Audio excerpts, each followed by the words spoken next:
Every child who has ever held a picture book knows the shape.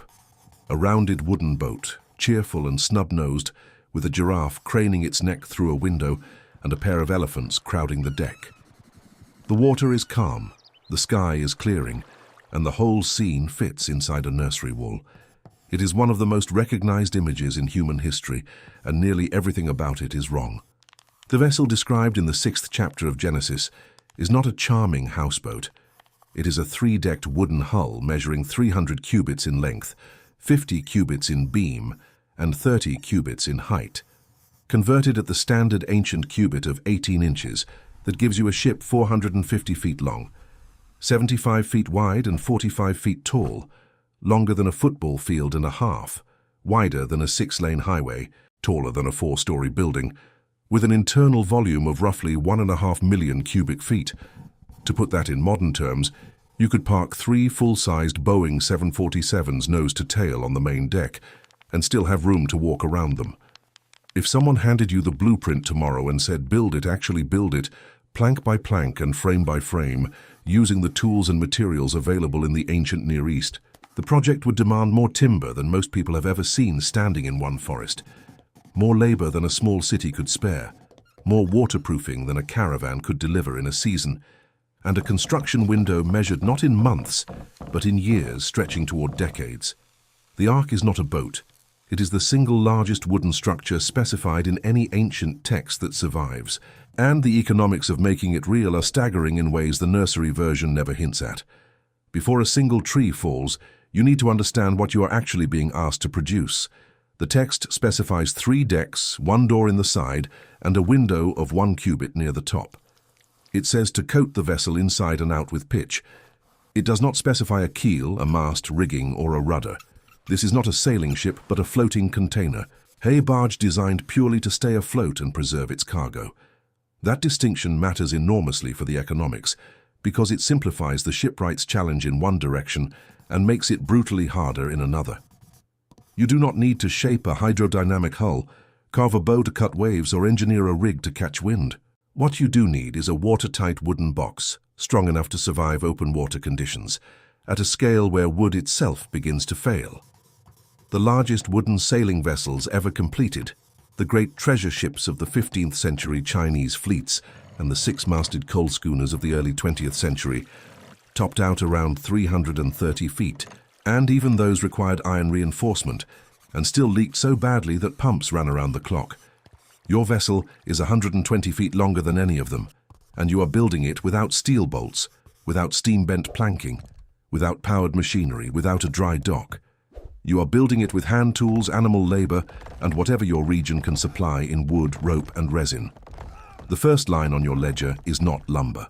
It is time, because the calendar is the resource that governs everything else. The wood comes first, and the wood is the heart of the problem.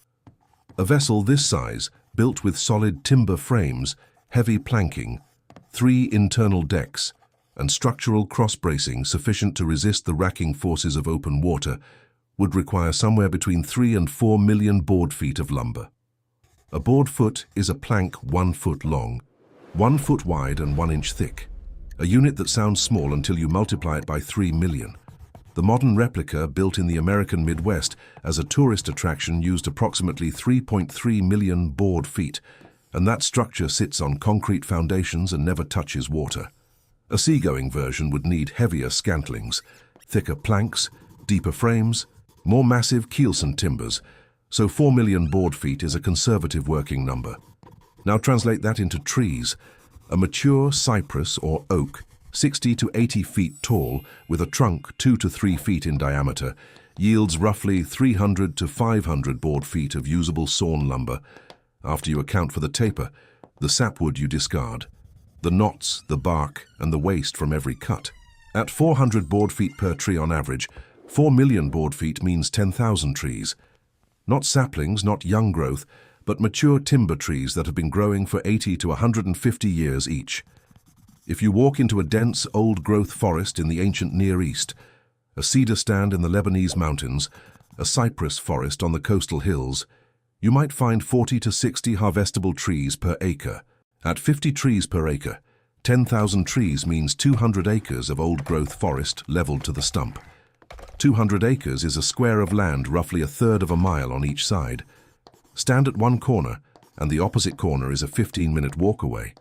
Every tree in that square felled, limbed, hauled and sawn, but you do not simply walk into a forest and start cutting. In the ancient world, mature timber stands were among the most valuable strategic resources a civilization possessed. The cedar forests of Lebanon were controlled, taxed, and fought over by empires for 3,000 years. Egyptian pharaohs sent military expeditions to secure timber for shipbuilding and temple construction. Mesopotamian kings recorded the acquisition of construction-grade cedar, the way modern governments record weapons procurement, as a matter of state importance.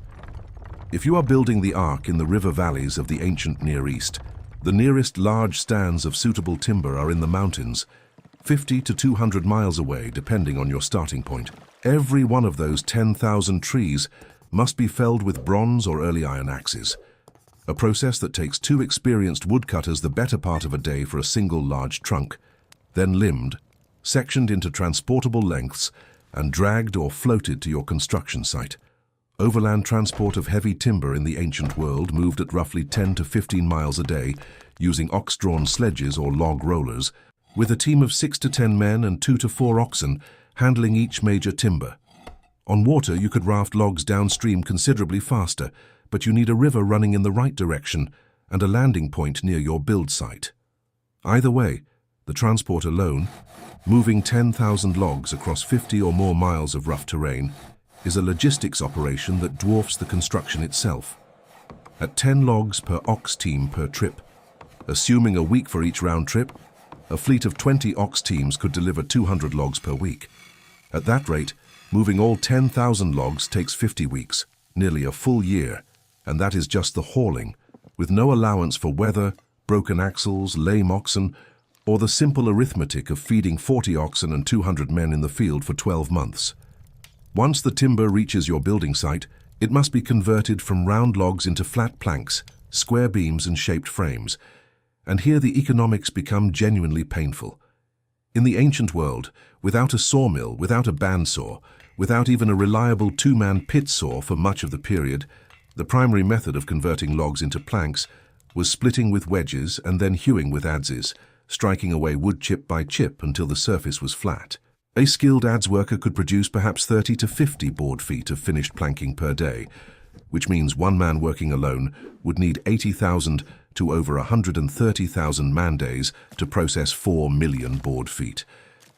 Even with the later introduction of the pit saw, where one man stands above the log and another below, and they draw a long blade back and forth between them, output roughly doubles, but the labor remains enormous.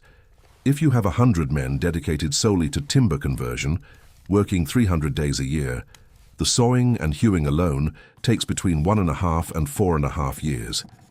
And during all that time, every one of those men needs to eat, needs tools that wear out and must be resharpened or replaced, and needs shelter at the building site. The wood is not just a material cost. It is a years-long employment program that must be fed, housed, and equipped before a single plank is nailed in place. The tools themselves deserve a line on the ledger, because in the ancient Near East, metal was not cheap. A bronze axe head, weighing 3 to 4 pounds, required roughly 4 pounds of copper and half a pound of tin, smelted, alloyed, cast, and forged. Copper in the ancient world traded at prices that, converted very roughly into modern equivalents, would put a single axe head at somewhere between $40 and $80 in raw metal alone before the smith's labor. Tin was rarer and more expensive, imported over trade routes stretching from Central Asia or the Western Mediterranean. An iron axe, if your period allows it, was somewhat cheaper per pound in raw material, but demanded a more skilled smith and a hotter forge. For a project of this scale, you need hundreds of axes, adzes, chisels, augers, draw knives, and hammers. Assume a basic toolkit of 10 major metal tools per skilled woodworker, with replacements needed every few months as edges dull and handles crack.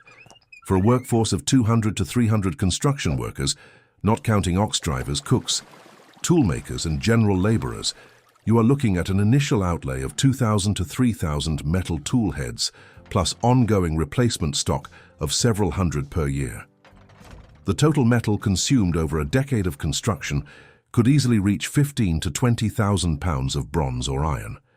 In an era when a single bronze sword represented a significant household expense, your toolshed alone holds more metal than a prosperous village might see in a generation. Then there is the pitch, and the pitch is where the project shifts from difficult to almost absurdly resource-hungry. The text says to coat the vessel inside and out, and the text means what it says. The exterior surface of the ark, bottom, sides and ends, totals roughly 80,000 square feet.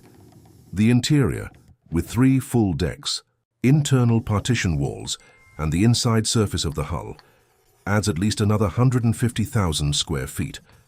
Call it 230,000 square feet of surface to be coated, and in practice, you would apply multiple coats to any surface below the waterline, so the effective coverage area approaches 350,000 square feet or more. Natural bitumen. The pitch available in the ancient Near East from surface seeps in Mesopotamia covers roughly 15 to 20 square feet per gallon in a thick waterproofing coat. That means you need somewhere between 17,000 and 23,000 gallons of pitch. A gallon of bitumen weighs roughly 8 to 9 pounds, so your total pitch requirement is in the neighborhood of 75 to 100 tons. The bitumen seeps near the Middle Euphrates were well known in antiquity and commercially exploited for millennia, but extracting, transporting and heating 100 tons of pitch is not a simple errand. It arrives in solid or semi-solid lumps, must be heated in large cauldrons to a working consistency, applied hot with brushes or mops, and reheated and reapplied as it cools. The fuel to heat 100 tons of bitumen, wood, charcoal or dried dung adds yet another line to the supply chain, and the application itself is dangerous. Skilled work performed over large surfaces at height, with hot material that burns skin on contact. You need experienced pitch workers, and you need them for months, not days, because coating 230,000 square feet of surface is not a weekend project, even with a large crew. Let us pause the material ledger for a moment and talk about what this vessel is actually designed to hold, because the cargo determines an entire second layer of construction that most people never think about. The Ark is not an empty box. It is a floating agricultural infrastructure containing, according to the text, breeding pairs of every kind of land animal and 7 pairs of every clean animal, plus sufficient food to sustain all of them and your family of 8 for approximately a year. The total number of animals depends entirely on what you mean by kind, a question that has been debated for centuries, but even the most conservative estimates put the count at somewhere between 2,000 and 7,000 individual animals, ranging from insects and small rodents to livestock and large herbivores. A moderate working number, used by serious engineering analyses rather than theological arguments, is roughly 7,000 animals of varying sizes, from creatures that fit in your hand to animals that weigh a ton or more. 7,000 animals for a year means 7,000 feeding schedules, 7,000 water rations, 7,000 waste management problems, and 7,000 sets of housing requirements, because you cannot put a pair of large herbivores in the same pen as small prey animals and expect both to survive 12 months. The internal construction to support this cargo is, in many ways, a harder engineering problem than the hull itself. You need hundreds of individual pens, stalls, cages, and enclosures, each sized and ventilated for its occupants. You need feed storage bays capable of holding thousands of tons of hay, grain, dried legumes, dried fish, seeds, and insects, because different animals eat radically different things, and 12 months of food for 7,000 animals is not a pantry, but a warehouse district. A single cow eats roughly 25 to 30 pounds of hay per day. 2 cows for 365 days is nearly 22,000 pounds of hay, 11 tons, for one species alone. Scale that across hundreds of species of herbivores, and your hay storage alone runs into hundreds of tons. Grain-eating animals, birds, rodents, small mammals consume less per individual, but their collective demand over a year is substantial. Carnivores and insectivores need preserved protein, which means dried, salted or smoked meat and fish prepared well in advance. The total feed requirement for the full manifest, calculated at even modest daily rations, runs somewhere between 2,000 and 4,000 tons of stored food, depending on the animal mix and how aggressively you estimate the sizes. 4,000 tons of feed fills roughly 140,000 cubic feet of storage space, which is about a tenth of the Ark's total volume. That proportion, a tenth of the ship just for food, sounds manageable until you realize that the animals themselves need living space, the humans need living space, you need water storage, you need ventilation shafts, you need passageways wide enough to move through with feed buckets and waste containers, and the remaining 9/10 of the ship must accommodate all of it while leaving enough structural timber to hold the vessel together. Fresh water is arguably the hardest provision to solve. A large herbivore drinks 8 to 15 gallons of water per day. A human needs roughly half a gallon to a gallon, 7,000 animals of varying sizes, plus 8 humans for 365 days. The total water demand, even at conservative estimates, runs between 500,000 and 1 million gallons for the full voyage. A gallon of water weighs 8.3 pounds. At the low end, 500,000 gallons weighs over 2,000 tons.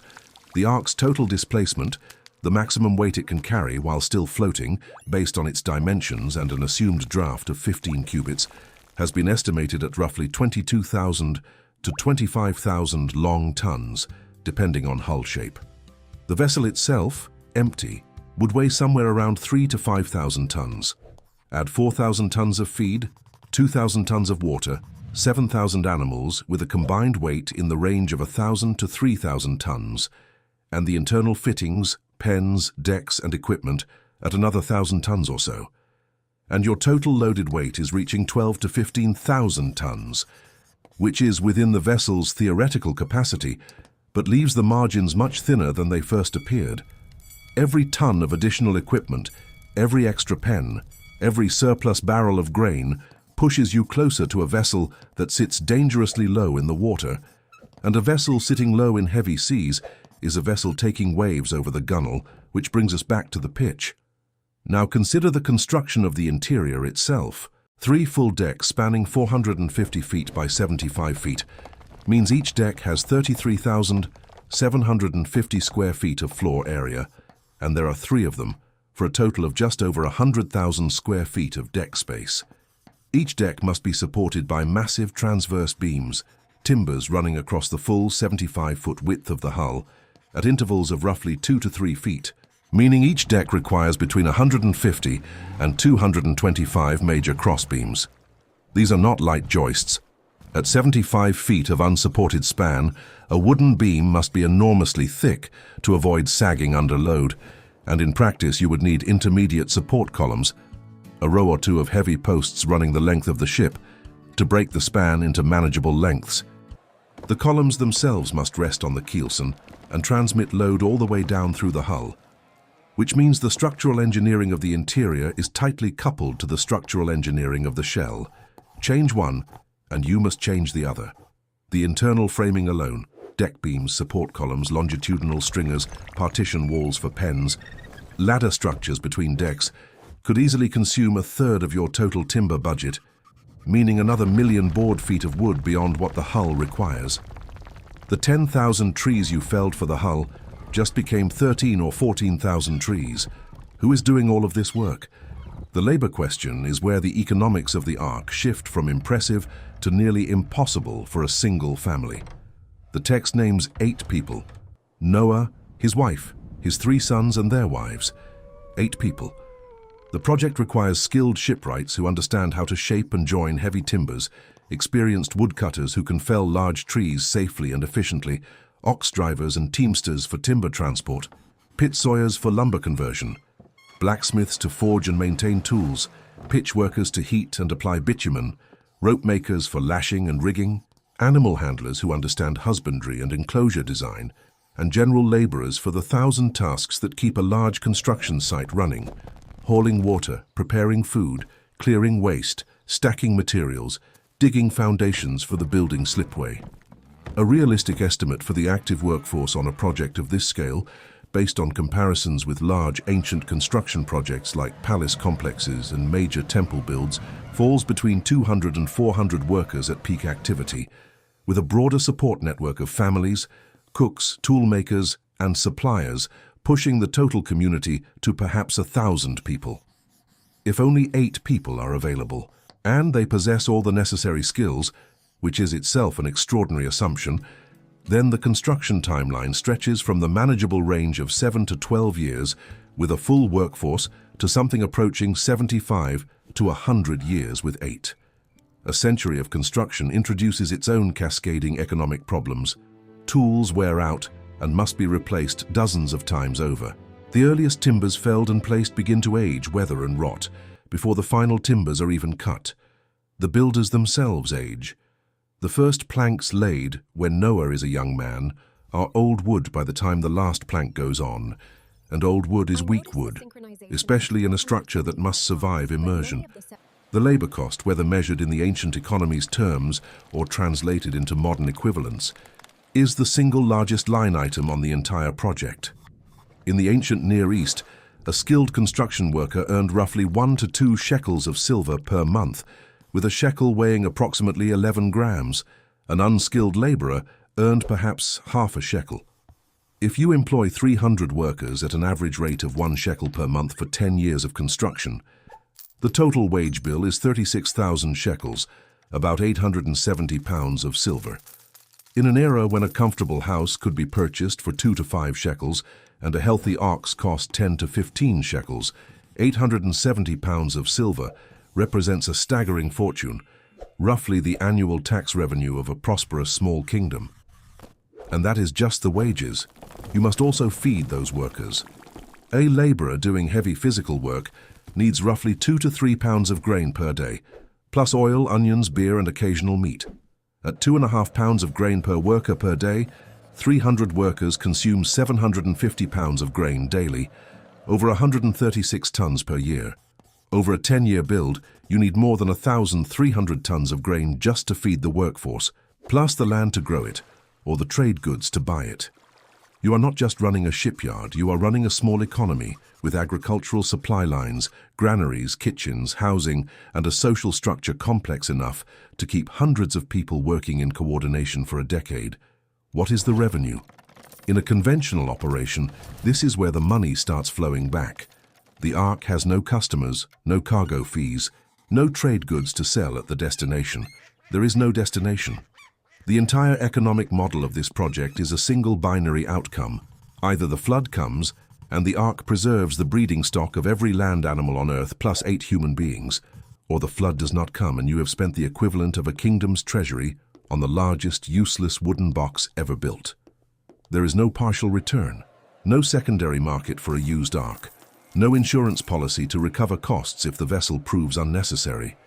The entire investment, every tree, every shekel, every ton of pitch, every year of labor, is a bet placed on a single event with a payout that cannot be measured in silver, because the payout is the continuation of life itself. In economic terms, the expected value of the project is either infinite, if the flood comes and the Ark works, or zero, if it does not. There is no middle ground, and there is no way to hedge. But the cargo itself, if you allow a valuation, is worth examining, because what the Ark carries is not just animals, but the entire agricultural and genetic foundation of the post-flood world. 2 cows are not just 2 cows. They are the seed stock from which every future herd must descend.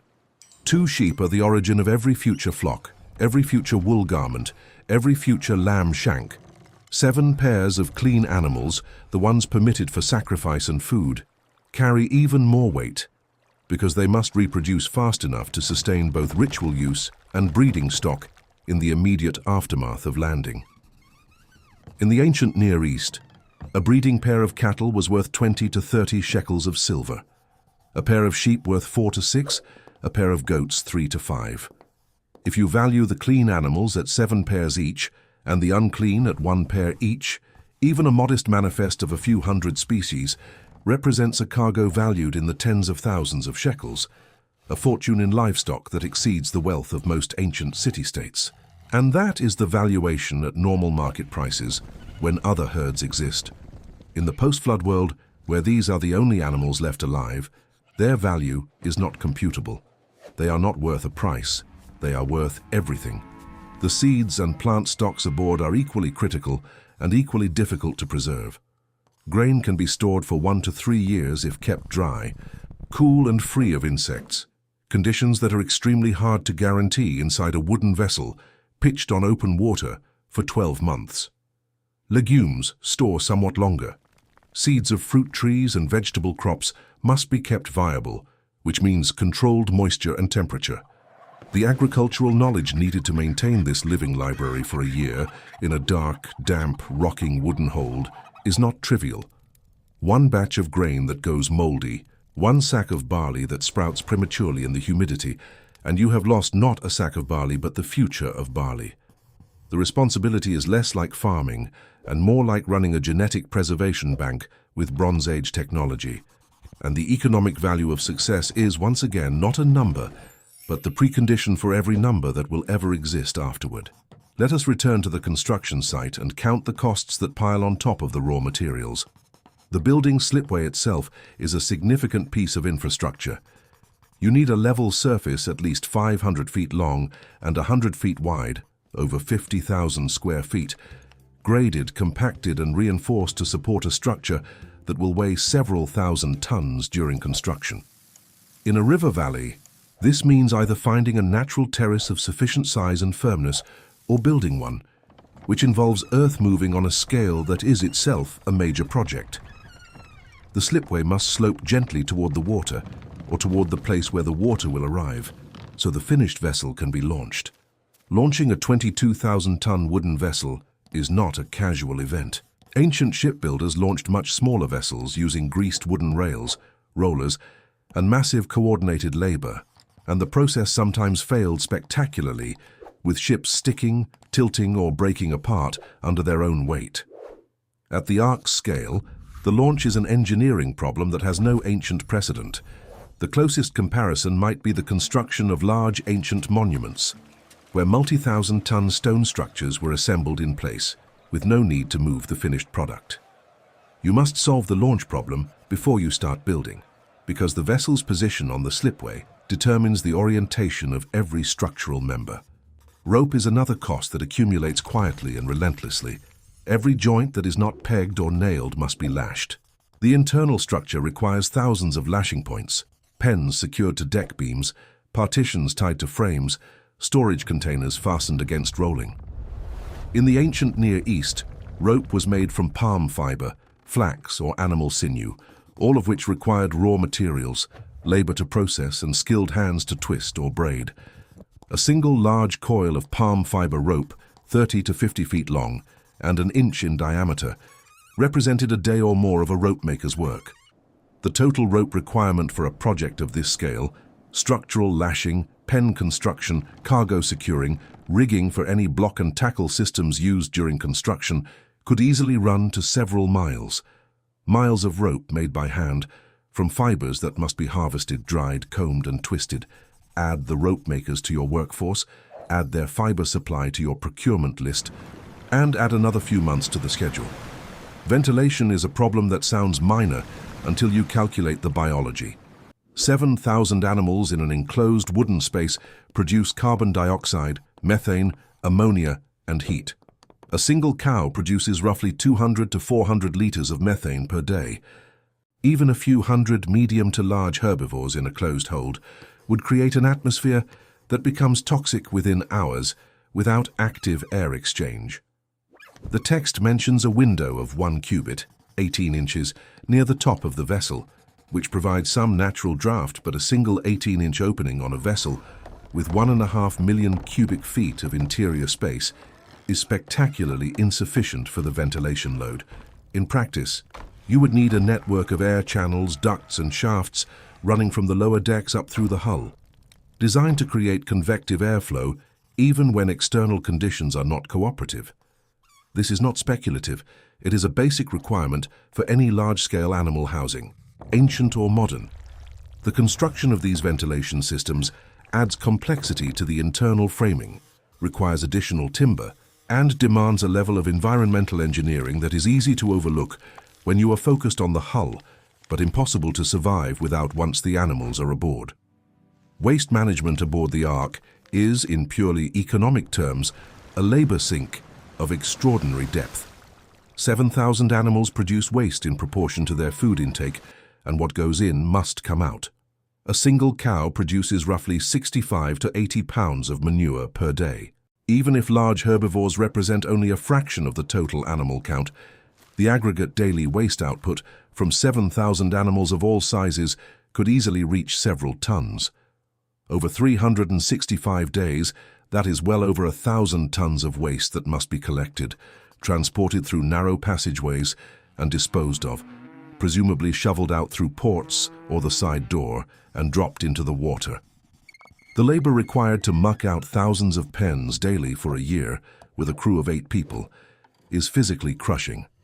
Each person would need to process roughly 150 to 250 pounds of waste per hour, every hour of every waking day, just to keep the waste from accumulating to dangerous levels. And dangerous is not an exaggeration. Ammonia buildup from decomposing urine in a closed space causes respiratory damage in both animals and humans. Methane accumulation creates explosion risk near any open flame. And you need open flame for cooking, for heating pitch during repairs, for light in a vessel with almost no windows.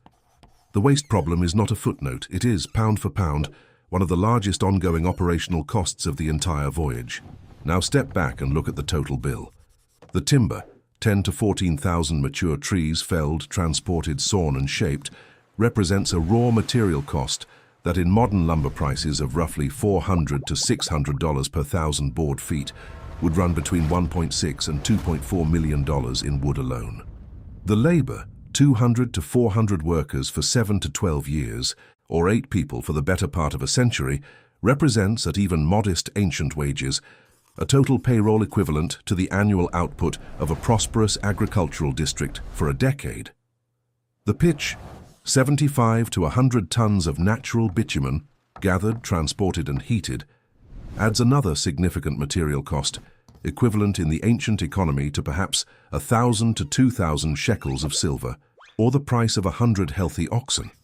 The tools, 15 to 20,000 pounds of bronze or iron over the life of the project, consume metal that could have armed and equipped a small army. The provisions for the construction crew, over 1,000 tons of grain, hundreds of gallons of oil, beer, and other sustenance across a decade, require agricultural surplus on a scale that implies either enormous personal land holdings or a robust trade network willing to extend credit for years against a project that produces no visible income. The animal feed, 2 to 4,000 tons of hay, grain, dried protein and seeds stored aboard the finished vessel, must be grown, harvested, dried, processed and preserved to survive a year afloat. And the feed alone fills a volume equivalent to several large barns.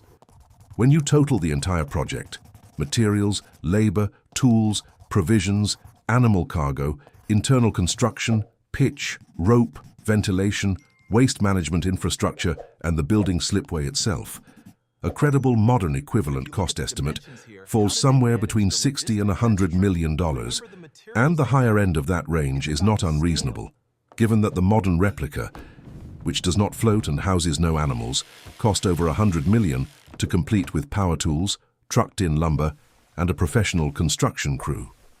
Here is where the true economic weight of the project lands. Imagine you had that capital, $100 million, or its ancient equivalent in land, livestock, silver and stored grain, and instead of building a single wooden vessel, you invested it in the most productive uses available in the ancient world. You could purchase roughly 7,000 to 10,000 acres of irrigated farmland in the Fertile Crescent, enough to support a small kingdom. You could buy 10,000 head of cattle and become the largest herdsman in the region. You could finance a trading fleet of 20 to 30 conventional merchant ships, each capable of running profitable cargo routes across the eastern Mediterranean for decades. You could build and fortify a city with walls, temples, granaries, and a garrison. Any of these investments would generate compound returns year after year, rent from tenants, calves from cows, profits from trade, taxes from citizens. The Ark generates nothing. It sits on the slipway consuming resources for years or decades, producing no revenue, no rent, no calves, no cargo fees.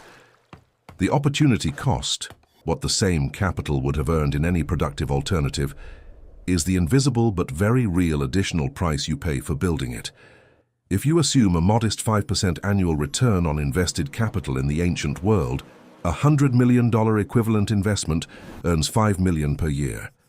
Over 10 years of construction, the foregone earnings total $50 million, which means the true economic cost of the Ark is not $100 million, but $150 million, the direct costs plus the wealth you did not create because your capital was locked in a project that pays no dividends until the world ends. Compare that to what you actually get if the project succeeds. You get 8 human lives and enough breeding stock to restart civilization. That is the margin. There is no net income, no annual return, no residual value in the vessel itself, which grounds on a mountain after the waters recede and is never used again. The Ark's entire economic output is a one-time, non-repeatable, binary payout, survival. In any normal investment framework, this looks insane. $150 million for a wooden box that is used once and abandoned.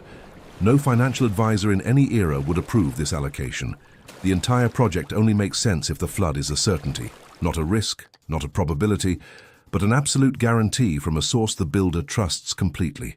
Without that certainty, the Ark is the worst investment in the history of capital deployment, and the builder is a fool who impoverished an entire community for a fantasy. With that certainty, it is the only investment that matters, because every other asset, the farmland, the herds, the trading fleet, the fortified city, will be underwater within the year. The economics of the Ark cannot be separated from the conviction that drives it, and the conviction is not a financial calculation, but a response to information that no market can price. But certainty of purpose does not eliminate risk of execution, and the risks embedded in this project are enough to keep any builder awake for the duration. The first and most fundamental risk is structural failure. Wood is a remarkable building material, strong, light, workable, but it has limits that cannot be engineered away. At spans beyond about 300 feet, wooden hulls experience a phenomenon called hogging and sagging, where the middle of the vessel rises above or drops below the line of the bow and stern as waves pass along the length of the hull. In a rigid wooden structure, this cyclical flexing opens seams between planks, breaks fastenings and eventually works the hull apart. The great wooden schooners of the 19th and 20th centuries, built with the finest materials and the accumulated shipbuilding knowledge of 4,000 years, struggled desperately with this problem at 330 feet. The 6-masted coal schooners carried steam-powered bilge pumps that ran continuously to manage the leaking, and several were lost at sea when the pumps failed, or the hull opened faster than they could compensate. Your vessel is 120 feet longer, built without iron knees, without diagonal steel strapping, without any of the reinforcement techniques that later eras developed specifically to address this failure mode. The probability that a 450-foot wooden hull, loaded to several thousand tons, survives sustained heavy seas without catastrophic hull. Failure is, by the engineering standards of every era that has tried to build large wooden vessels, extremely low. The Ark requires either a construction technique lost to history, a material property not present in any known wood species, or a structural intervention beyond the scope of the text. Disease is the second existential risk. 7,000 animals from radically different environments, habitats and disease ecologies, packed into shared airspace for 12 months, create conditions that are essentially a laboratory for cross-species pathogen transmission. Modern zoos and animal transport operations invest enormous resources in quarantine protocols, veterinary screening, and isolation facilities, and they still experience outbreaks that can sweep through a collection in days. Aboard the Ark, with no veterinary science, no antibiotics, no diagnostic capability, and no possibility of isolating a sick animal from the rest of the cargo in a meaningful way, a single transmissible disease could cascade through the entire manifest. Lose one breeding pair, and you have lost that species forever. Lose a significant number of the clean animals, the ones you have 7 pairs of instead of 2, And you have lost not only the species, but the post-flood food supply and the sacrificial stock the text specifically requires upon landing. The biological risk is not a footnote to the engineering problem. It is an ongoing, daily, unmanageable threat for the entire duration of the voyage, and there is no economic hedge against it. You cannot buy insurance. You cannot carry spares. If the breeding pair of a given kind dies, the kind dies with it. Feed spoilage is the third risk, and it compounds the first two. Hay stored in a wooden hold on open water absorbs moisture from the humid air, from bilge water seeping up through the lower deck, and from the respiratory moisture of thousands of animals breathing in an enclosed space. Damp hay molds. And moldy hay is not merely unpalatable, but toxic to most herbivores. Grain stored in bulk is vulnerable to insect infestation, weevils, grain moths, flower beetles, all of which can reduce a ton of stored wheat to dust and excrement in weeks. Dried meat and fish absorb moisture and begin to decompose if not kept in conditions that are nearly impossible to maintain inside a pitching wooden vessel. The practical shelf life of ancient preserved foods under ideal storage conditions was 1 to 3 years for grain and 6 to 12 months for dried protein. Under the conditions aboard the Ark, damp, dark, warm, vibrating, those timelines shorten considerably. A conservative estimate is that 10 to 20% of stored provisions would be lost to spoilage, mold, infestation, or water damage over the course of the voyage. If you loaded 4,000 tons of feed, you might have 3,200 to 3,600 usable tons by the end, and the loss is not evenly distributed. The feeds most vulnerable to spoilage, dried greens, fruits, insects, are the ones required by the most specialized eaters, which means the animals most likely to starve are the ones with the narrowest diets and the fewest substitutes. There is also the risk that does not appear on any ancient ledger, because it operates on a timescale beyond the builder's horizon, the genetic bottleneck. 2 animals, 1 male, 1 female, carry between them only a fraction of the genetic diversity that existed in their species before the flood. In the first generation after landing, all offspring are siblings. In the second generation, all matings are between close relatives.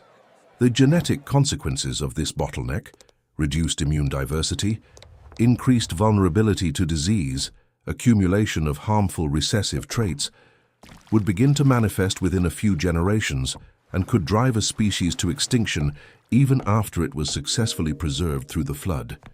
The Ark saves the bodies. Whether it saves the species in any long-term biological sense depends on population genetics that the ancient world had no framework to understand, and the cost of this hidden risk is paid not by the builder, but by every generation that follows, in animals that are weaker, sicker, and less adaptable than their pre-flood ancestors. The economics of the Ark do not end when the water recedes. They echo forward through millennia of diminished biological capital. So who builds it? Who looks at this ledger?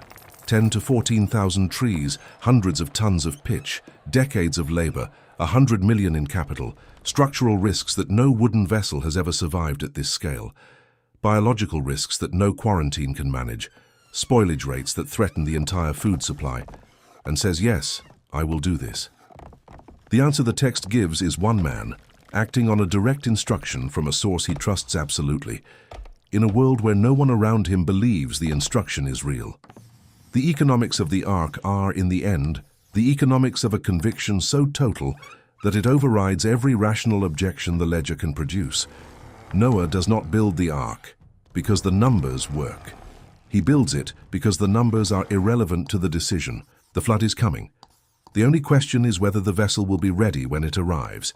Every shekel spent, every tree felled, every year of labor is not an investment in the conventional sense, but an act of obedience that treats the cost as already justified by the authority of the instruction.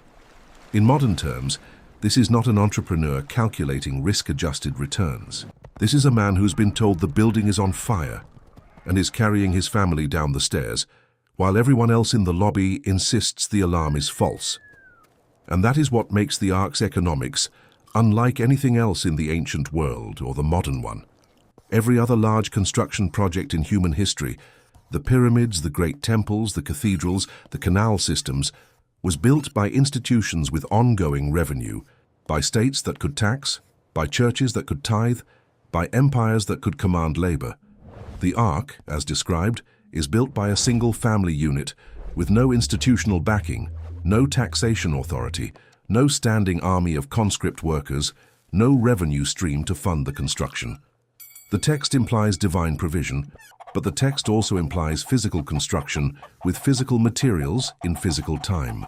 Somewhere in the gap between the divine instruction and the finished vessel, someone had to fell those trees, drive those oxen, swing those adzes, and pour that pitch, and the economic weight of that work is real, regardless of the theological framework that surrounds it. Whether you read the account as literal history, as allegory, or as ancient literature encoding deep truths about judgment and preservation, the economic picture is the same. Building a vessel of this size and purpose in any era, with any motivation, is a project that tests the absolute limits of what wood, muscle, and will can accomplish. What did you think the most surprising cost was? The sheer volume of wood, the impossible labor timeline for 8 people, the 1,000 tons of animal waste, or the ventilation problem that could have poisoned everything aboard before the first wave hit. The thing that fascinates people most about this subject is usually the one they never considered, and there is always one more layer than you expect. Consider what the Ark looks like from the other side of the water. After the flood, after the grounding, after the animals walk down the ramp onto a silent and empty landscape, the economics shift from construction to recovery, and the recovery is in some ways harder than the build. 8 people stand on a mountainside with the contents of the Ark and nothing else. No infrastructure, no roads, no granaries, no irrigation channels, no established fields, no orch ting, no neighbors to trade with, no market to sell surplus in. The breeding stock must be managed with extreme care. You cannot eat the animals you need to breed, and you cannot breed them fast enough to eat if your stored grain runs out first. A cow produces 1 calf per year. A sheep lambs once or twice. A chicken lays an egg a day but needs grain to do it, and the grain supply is finite and shrinking. The post-flood economy is a survival equation where every calorie consumed is a calorie subtracted from the future, and the margin for error is essentially 0. One bad decision, slaughtering a breeding animal for meat, planting in soil that will not support the crop, losing a season to weather, and the entire project of restarting civilization stumbles before it begins. The Ark got the cargo to the mountain. The mountain is where the real work starts. The timber of the Ark itself becomes the first construction material of the New World. The vessel that carried life through the water is dismantled to build shelters, fences, pens, storage buildings, and the first crude structures of a civilization starting over. Every plank that was hewn and fitted for the hull now becomes a wall, a roof beam, a gate, a tool handle. The pitch that waterproofed the hull becomes roofing sealant. The rope that lashed the pens becomes fence line. Nothing is wasted because nothing can be replaced. The Ark is not retired. It is recycled, plank by plank, into the foundation of everything that comes after. In economic terms, the residual value of the vessel is not 0. It is the entire material endowment of the post-flood world.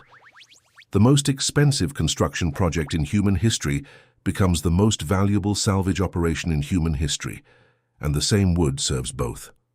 The next time you drive past a lumber yard and see a few thousand board feet of stacked pine, try to multiply what you are looking at by 1,000.